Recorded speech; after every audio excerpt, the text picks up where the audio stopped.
जनाब कोई बैरून मुल्क गया है तो उसके बड़े चर्चे हो रहे हैं। कौन है ये? हुआ कुछ यूँ कि शुगर इंक्वायरी कमीशन की रिपोर्ट आई और उसमें जहांगीर तरीन साहब का नाम भी ज़ेर गौर आया। उसमें उनको मरूद इल्ज़ाम ठहराया गया और उसके बाद ये पता चला कि वो बरतानिया चले गए हैं।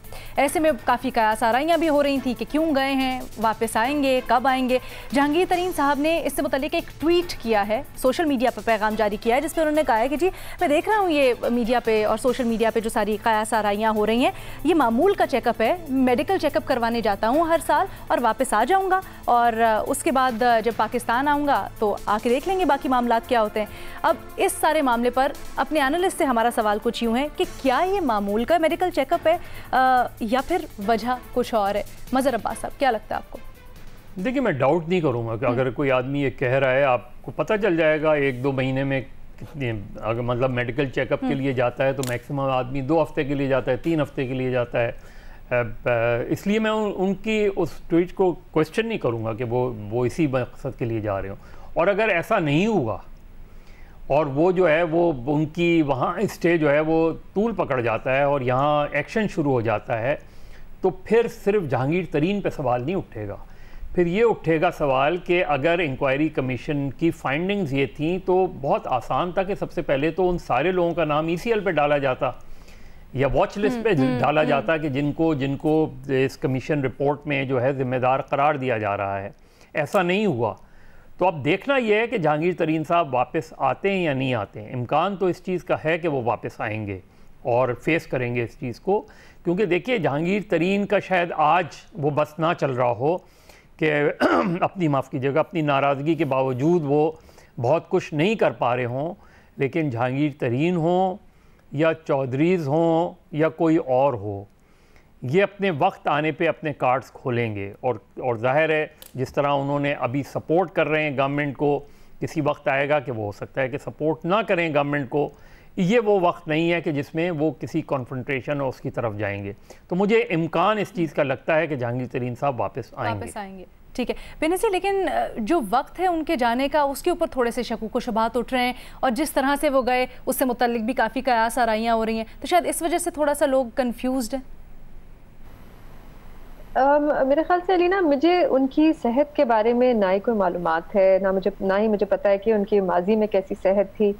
इस हुकूमत को और इस जो सियासी जमात जो हुकूमत में है उनको शौक है कि वो दूसरों की सेहत पे सियासत करते हैं, पर मेरे ख्याल से हमें इंफॉर्मेशन के बगैर इस पे बात नहीं करनी चाहिए। हो सकता है वो नॉर्मल चेकअप के लिए गए हों, लेकिन हाँ ये भी बात ज़रूर है कि हमारे मुल्क में ये भी मिसाल है कि इलेक्शन होता है, पहली काबीना की मीटिंग होती है, इमरान खान साहब उसको चेयर करते हैं और सबसे अहम और सबसे बड़ा और सबसे पहला फैसला जो होता है वो ये होता है कि नवाज शरीफ का और मरियम नवाज का नाम ECL पे डालना है। उसके बाद शहबाज शरीफ का भी नाम डल जाता है, जुल्फी बुखारी का भी नाम डल जाता है, फिर वो निकल भी जाता है, बिलावल भुट्टो ज़रदारी का भी नाम डल जाता है, मुराद अली शाह का भी डल जाता है जो एक सूबे के वजीर आला है। और फिर वो बात जब सुप्रीम कोर्ट जाती है और सुप्रीम कोर्ट में नैब से पूछा जाता है कि आपने क्यों नाम डाला, तो उनके पास कोई खास जवाब नहीं होता। तो ये भी हमारे मेरे ख्याल से मुल्क में है, एक इसके बहुत सी एग्जाम्पल्स है। लेकिन देखिए मेरी अपनी जो राय है वो ये है कि किसी का नाम ECL पे नहीं डलना चाहिए अगर आपके पास सॉलिड प्रूफ ना हो या कोई सबूत हो कि वो एक फ्लाइट रिस्क है, मतलब कि वो मुल्क से बाहर जाएंगे और वापस नहीं आएंगे। मेरा नहीं ख्याल है कि जहांगीर तरीन एक फ्लाइट रिस्क है। मेरा ये भी नहीं ख्याल कि शहबाज शरीफ एक फ्लाइट रिस्क है, अब वो मुल्क वापस भी आ गए हैं, या बिलावल भुट्टो ज़रदारी या मुराद अली शाह जो वजीर आला है एक सूबे के, मतलब वो जाएंगे तो किधर जाएंगे, उन्होंने एक सूबा संभालना है। तो मुझे नहीं लगता कि इनमें से कोई भी एक फ्लाइट रिस्क है। तो मुझे आई डोंट नो कि मैं ऐसा क्या जवाब दूं। हो सकता है वो नॉर्मल चेकअप के लिए गए और हो सकता है वो वापस आ जाए। मतलब आपको लगता है, लेकिन मैं एक बात यहाँ पे जरूर कहूंगी अलीना कि ये जो तहकीकात है इस केस में, ये जो चीनी का स्कैंडल था और गंदम का, इसका जो है वो शुरू हो गई है तहकीकात। नैब ने 22 अप्रैल को ये प्रेस स्टेटमेंट दी थी कि हमने इस पे तहकीकात शुरू कर दी है। अब उसके बाद क्या हुआ अभी हमें नहीं पता। ठीक है भट्टी साहब, जिस तरह से बेनज़ीर ने भी पॉइंट आउट किया, शायद इस वजह से लोग तनकीद कर रहे हैं क्योंकि देखा गया कि हुकूमत ने अपोजिशन के मामले में रवैया ये रखा कि नैब में भी इंक्वायरी हो रही होती थी और बातें हो जाती थी कि जी ECL पे नाम डाल दें। तो ये तो कमीशन की रिपोर्ट में जहांगीर तरीन का नाम आ गया, उसके बाद भी वो चले गए बाहर, शायद इस वजह से तनकीद कर रहे हैं लोग। देखिए, पहली बात यह है कि मेरी ख्वाहिश है कि कोई ऐसा चुन्ना मुन्ना छू मंतर हो जाए या कोई ऐसा पाला सा जादू हो जाए, पालाशा कि पाकिस्तान को लंदन शिफ्ट कर दिया जाए या लंदन को पाकिस्तान शिफ्ट कर दिया जाए। ये जो दरमियान में फासला है ना, बेचारे हमारे रहनुमा जो हैं, सो कॉल्ड रहनुमा और सियासतदान, ये लंदन चले जाते हैं। अगर लंदन करीब ही होगा, अगर मुरीद के साथ लंदन होगा तो हमें भी कोई मसला नहीं होगा, उन्हें भी कोई मसला नहीं होगा, आते जाते भी रहेंगे तो काम भी होता रहेगा। दूसरी बात यह है कि ये क्या सराइयाँ, मफरूज़े, अफवाहें, ये इन पे ज़्यादा ना जाया करें। ये अब हमारा कौमी खेल बन चुका है। अगर वो जाते और एयरपोर्ट से वापस आ जाते तो फिर भी क्या सराइयाँ होनी थी कि क्या टिकट के पैसे नहीं थे, कि क्या पासपोर्ट घर भूल गए थे, क्या जहाज़ वालों ने नहीं बिठाया, क्या कोरोना तो नहीं पॉजिटिव निकला खुदा ना खास्ता, वगैरह वगैरह। तीसरी बात यह है कि ईद को गुजरे काफ़ी दिन हो गए हैं। अब नैब ने टार्जन बनना था। वैसे तो मैं चेयरमैन नैब साहब से दरख्वास्त करूंगा कि ये शेख रशीद साहब को मना करें। टार्जन एक कच्चे में वो टार्जन नैब अच्छा नहीं लगता, ऐसे अजीब व गरीब सा हो के एक कच्चा पहना और एक दरख्त से दूसरे दरख्त जा रहा और कारकर्दगी हो कोई ना, ये नहीं होना चाहिए। नैब ने टार्जन बनना था, चीनी रिपोर्ट पर एक्शन लेना था। क्या बना? साईं बुज़दार, असद उमर, रज़ाक दाऊद साहब तो अभी तक अपने ओहदों पर मौजूद हैं। हालांकि शुगर कमीशन रिपोर्ट में ये बता चुका है कि साईं बुज़दार, असद उमर, रज़ाक दाऊद की एक्सपोर्ट और सब्सिडी अनजस्टिफाइड है और तीनों के जवाबात गैर तसल्ली बख्श हैं। तो क्या इनके खिलाफ भी कुछ हुआ है कि ये टार्जन के साथी होंगे इस फिल्म में?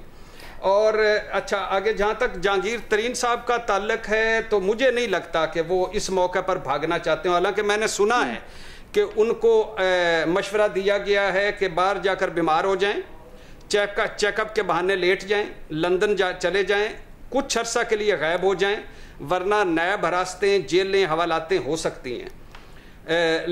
लेकिन इतलात आने तक, एक गैर मुसद्दका, महमल वाली गैर मुसद्दका इतलात आने तक यही कहा जा रहा था कि उन्होंने कहा कि मैं अपना केस लड़ूंगा।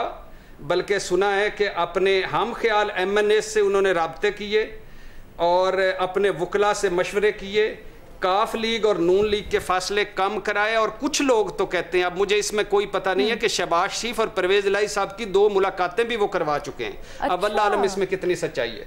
लिहाजा मैं समझता हूँ, या मेरा ख्याल है कि इस वक्त मुझे नहीं लग रहा, मुझे लग रहा है कि ये मामूल का एक दौरा है और अगर इस दौरे में उनको कोई दौरा पड़ गया तो वो मैं नहीं जानता, लेकिन इस वक्त तक मामूल का दौरा है। ठीक है, भट्टी साहब सब कुछ कह भी गए ना करते हुए ना। हो सकता है कि लंदन में कोई और मुलाकात भी हो जाए। अच्छा, हाँ अब ये भी देखते हैं, टाइम विल टेल। महमल, लेकिन क्यों जहांगीर तरीन क्यों वापस नहीं आएंगे? ये बाऊ सोनी कटिंग वाले से पूछें, बाऊ सोनी कटिंग वाले से। मज़े साहब, आपके पास वैसे कुछ इनसाइड इन्फॉर्मेशन है तो खुल के शेयर करें। मैंने तो आपको बता दिया कि हो सकता है। मैंने तो आपसे कहा कि ये सारी चीजें होंगी, लेकिन ये कभी नहीं देते। ये वार जो है ये वक्त पर होगा। वो भी आपकी तरह कुछ ना कह के सब कुछ कह रहे हैं। अच्छा महमल, इतना कुछ जहांगीर तरीन का एट स्टेक है मुल्क में, वो क्यों बाहर रहेंगे? आएंगे वापस? नहीं। हाँ, देखिए लीना, पहली चीज तो ये है कि उन्होंने खुद कहा कि मैं रूटीन चेकअप के लिए गया हूं, तो मेरे ख्याल में हमें किसी की बीमारी पे संभालनी है, हमें किसी की बीमारी पे क्या असर आई नहीं करनी चाहिए, क्योंकि जहांगीर तरीन साहब की एक हिस्ट्री है एक्चुअली बीमारी की, और इनकी बड़ी सीरियस बीमारी थी जिसका इलाज वाकई मैंने बाहर से ही कराया था, तो गालिबन ये उसी के मेडिकल चेकअप के लिए गए होंगे। लेकिन जो हाँ दूसरी तरफ जिस तरह भट्टी साहब ने इशारा किया ना, तो 2-3 चीजें हैं इसके अंदर लीना। एक तो ये है कि वो कुछ लोगों का ये भी कहना है कि एक्चुअली जहांगीर तरीन साहब ज्यादा जद में भी इसलिए आए क्योंकि ये जो बात कर रहे हैं कि फासले दूर कराने की, तो एक ये भी उन्होंने काम किया, तो उसकी वजह से भी एक जद में है। लेकिन एक चीज मैं इसमें कहना चाहूंगी कि देखिए, जो शुगर इंक्वायरी कमीशन की अगर आपने शुरू में जब रिपोर्ट देखी हो तो उसके अंदर जिस तरह भट्टी साहब ने भी जिक्र किया कि उस्मान बुज़दार साहब या असद उमर साहब या रज़ाक दाऊद, मतलब बेसिकली गवर्नमेंट की तरफ जो थी ना वो इशारे किए जा रहे थे और उन्हीं की बात हो रही थी। लेकिन यकदम हमने देखी कि काया की काया ही पलट गई और पीपल्स पार्टी और PMLN के ऊपर अटैक होना शुरू हो गया, यानी ओमनी ग्रुप, जरदारी ग्रुप या ये शहबाज शरीफ की मिलने, ये सारा कुछ शुरू हो गया।